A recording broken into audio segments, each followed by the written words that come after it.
Hi, welcome to Seminar 3, The Journey.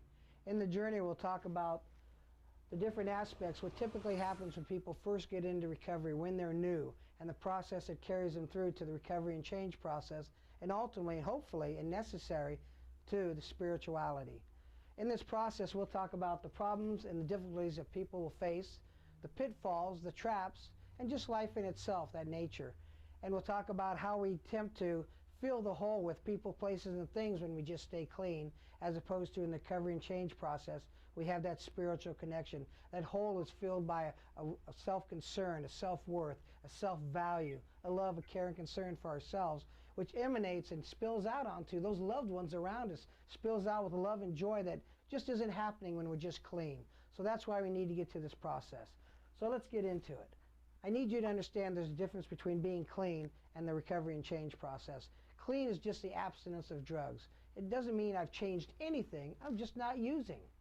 And that, as we unfortunately know, doesn't last very long. Whereas recovery and change is, I fill that hole, that void, that pit, our pockets of darkness with something different, something that is internalized as opposed to outside forces, just holding me together. These are internalized. So let's get into it. There again, what happens typically when people first go into treatment? They go to meetings. They work a program. Unfortunately, their program usually consists of step 1, 2, and 3 at the most. But at least they're doing something. They have the opportunity. Then their family invites them back in. You know, the loving, caring family that we've always pushed to the side because ultimately, deep down, we didn't believe we deserved these loving, caring people. And we manifested that belief in our actions and behaviors, harming not only ourselves, but our loved ones. So our family's invited back in. We meet some new friends. We're going to meetings and we're having fun, and we're finding out, even though before we got here, we didn't think we could even exist or have fun once we got clean. But now we're finding we're having fun. We're doing meetings, we're talking program, we're enjoying life. We're actually having fun without using drugs. What a concept. And our health is starting to come back. We're starting to feel good. We're feeling robust again. Things are going great. The lab work came back. We're excited. You know, we're forgetting that pain that we were in just a short time ago. And we're also, guess what? We got a few bucks in our pocket now because they're not going to the liquor store and they're not going to the dope guy. And we're not having to pawn everything we own and get it back out, if we get it back out. And some of us go back to work and we're feeling good about ourselves. And, you know, we're productive members of society and all this self-esteem is getting, you know, reinforced by our family and our friends. But this is a trap too, and we're going to talk about this. Because social acceptability does not equate recovery. That's an outside thing. And of course we're getting esteem because now family and friends are saying how great we're looking, they're proud of what we're doing, and we're doing really great. So what will the typical little person with the disease of addiction, who's actually fearful and hasn't crossed over yet, want to do? They want to stay here. They're feeling great about them. Life is good. They're at Disneyland. And you know, they hear people talk about the 4th and 5th step at meetings if they're doing those. And they're hearing all this fear and anxious about doing this 4th and 5th, finding out their pockets of darkness, and then having to tell another human being, why would I want to cross over here? I'm feeling great. So what happens? Unfortunately, it happens. They stop going to meetings. Because there again, it's about the same old thing. People are whining, they're not moving forward, and we're forgetting what our purpose is in the recovery process is that I don't drink or use no matter what. Their program is 1, 2, and 3 if they've done that much. Their family is now on their case because guess what? Your old behaviors and actions are starting to come back. They're manifesting again, and it isn't long before your behavior is going to manifest, and we know what that behavior is.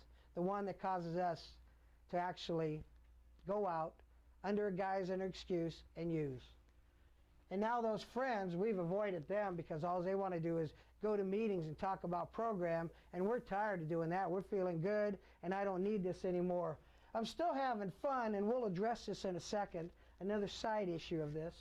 But you know what? Our health is coming back even more, and we're forgetting about all that pain and all those promises we had made earlier. And now money, it's either too much in our pocket or too little. Work has now become a 4-letter word because it's not fun anymore and I'm not deriving anything else out of it. And now my esteem that I was receiving from family and friends is gone, but I'm still having fun. And how do I manifest that fun? Because, you know, I haven't crossed over the nexus here and gotten into the recovery and change process, so I'm still living in my pockets of darkness, just that I get to avoid it. And how do we avoid that thing usually? We pick up something else, because remember, we suffer from the disease of addiction, and that means anything and everything that allows me to escape this emotional pain inside of me, I will gravitate towards. So I'm still having fun, so I head to the casino. I go out and have relationships under the guise of what I want is sex. Food's a big one. Food's a big one. We gain weight in recovery because now we eat. And we eat, and we eat, and we eat because we use it to fill the pockets of darkness. All these things, we'll go acquire money. We'll go work 60, 70 hours to avoid having to feel under the guise of I need to be responsible and make up for the time that I haven't been working. You know, we can go out and spend, we can go out and exercise, we can go out and shop. As I told you earlier, I did meetings. This was my substitute for my drugs. And what happens is we stop doing drugs and alcohol, but we pick up one of these instead of actually crossing over and getting into the recovery and change process. And when this stops working, where do we wind up? Drugs and alcohol again. You need to cross over. I can't make it any simpler than that. These steps that you may have done, 1, 2, and 3, are not enough. We need to cross over this nexus because we've learned all this cool little terminology. We know all the people and all the little sayings, you know, impressing family and friends. But you know what? That isn't going to keep us clean. Not very long. I need you to cross over into recovery and change, and that is only going to happen with the 4th and 5th. And how you get that is up to you. But I need you to get over here where you can have a new construct, and that just means a new way of thinking about things. You're going to have some new beliefs, some new values that recovery is possible for you, that you deserve it. And you're going to get to have choices in your life. That means you don't have to hang around people you don't like anymore because they had something that you needed or you believed you wanted.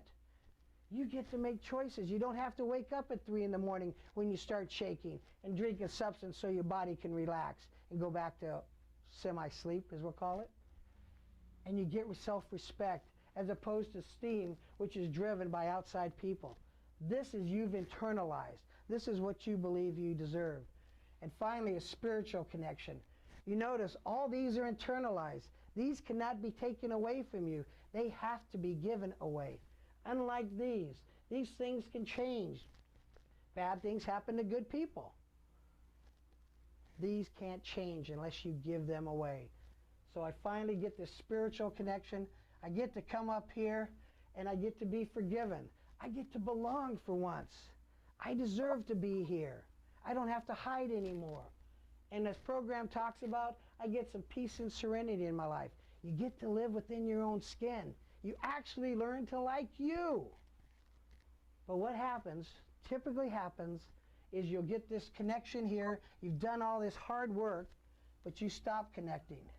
You start living back in your PODs because you've disconnected from your higher power, and now you're listening to the disease of addiction, that little voice we've talked about. And you wind up crossing back here, over to here, and finally down here back to using. And right now, I want to talk about this word right here, using. Typically, I believe words are power. I do not use this word. I refuse to use this word. I believe it is a setup. I call it the R word. I need you to understand that is either using or you're out getting drunk, because I need you to realize death is the final product of this. This assumes, this gets you to believe that you get to come back in the rooms one more time. There are no guarantees. The Matlock Recovery Program is built around either we live or we die, nothing in between. There is no wiggle room. Get rid of this word. It's a setup, people.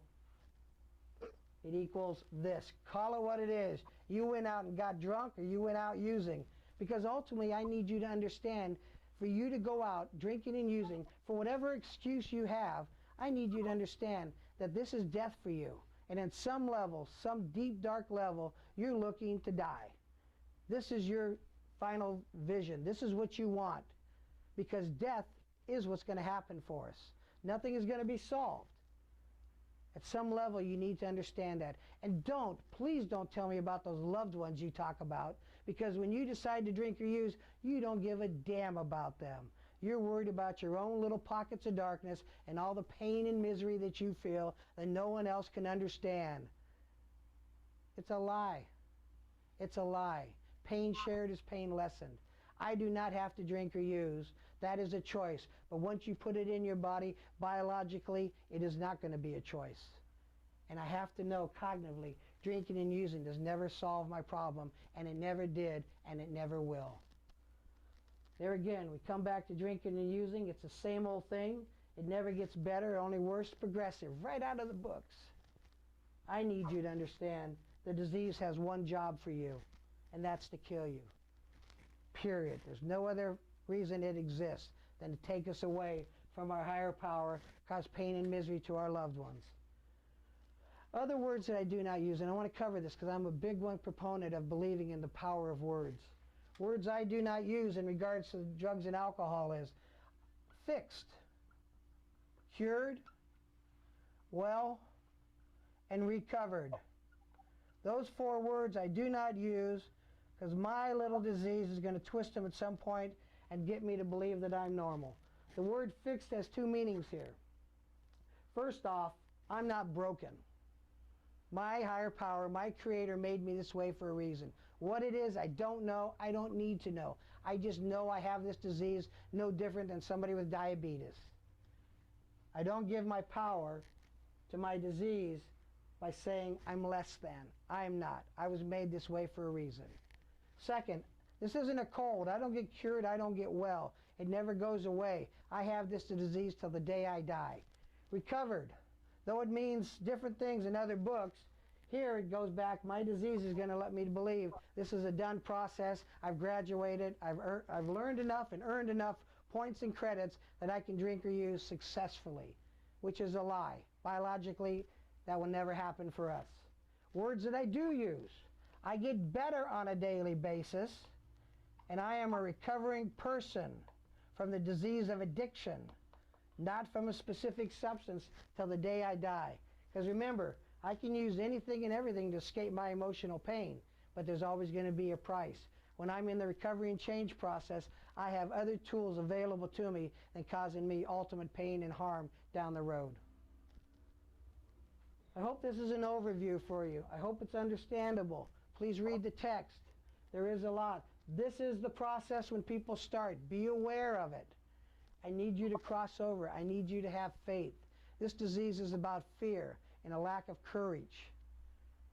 Fear is a lack of courage. And control. Control being, I think I can control how I feel by manipulating events. That is an illusion.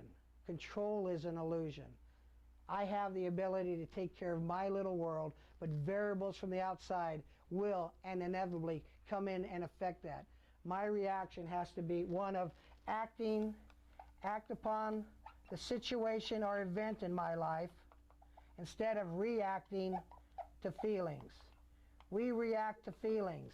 The house is on fire. We stay in the house and yell, fire, fire, fire. We need to learn to get out of the house, adjust what we need to do for the fire, and then at the appropriate time grieve and mourn. But we stay in the house. We get trapped. We get paralyzed. That is our disease. We don't have to live this way anymore. We don't have to. That is the promise. The process here. You're here now. I need you to come over and eventually connect. You have that gift handed to you, offered to you. You just have to have the belief that you're worthwhile. So there's 3 questions I'll ask you and we'll end this session. First, do you believe the process of recovery is possible? Second, do you believe the process of recovery is possible for you? And finally, the big one, do you believe you're worthy of recovery? Those are the questions you need to ask. And if you don't believe you're worthy of recovery, that you've just got too much baggage, too much you've done wrong, too much self-loathing, that is the disease of addiction talking to you. That is not your higher power. And believe me, my higher power believes you deserve all the good things in life that are available through its gift to us, which is unconditional love, forgiveness, and acceptance. Thank you very much.